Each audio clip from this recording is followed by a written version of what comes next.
I don't care. I don't give a anymore because I'm scared too. The fight to halt Ontario construction is getting personal. My wife is crying every time I go home because she doesn't know I'm going to kill her father if I have something. This union rep tells me he didn't know he was being recorded, but says laborers are at risk during the pandemic. You guys don't have 6 feet around you.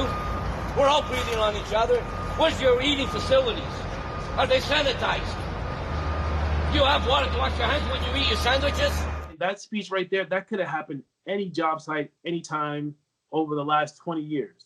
Plumber Terrence Haynes says COVID-19 is shining a spotlight on shoddy conditions. He was just laid off. A layoff is something that you really hate to receive, but actually I was kind of thankful for it because they made a decision for me.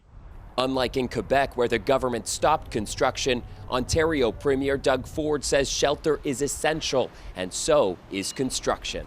If the workplace, the construction site, is not safe, you can walk off the job. Doug Ford says walk off the job if you feel unsafe. It's not that simple. This electrician reluctantly walked off the job. The single mother worries EI won't be enough, but says her hand was forced. They make us sign a form saying we'll wash our hands, and it's like we're laughing. We're like, where are we going to wash our hands? Where are the sinks? Roughly 45,000 people signed a petition to shut down all Canadian construction sites, while some companies have shut down on their own.